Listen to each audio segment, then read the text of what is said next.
رعد وبرق قد ظهر والريح تعبث بالشجر والطير راجعة إلى عشاشها خوف المطر ظهرت على أعشابنا قطرات ماء كالدرر وانصب سيل قد جرى في الأرض ماء كالنهر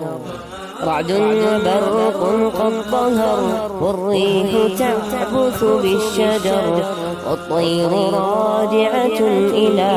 عشاشها خوف المطر ظهرت على أعشابنا قطرات ماء كالدرر وانصب سيل قد جرى في الأرض ماء كالنهر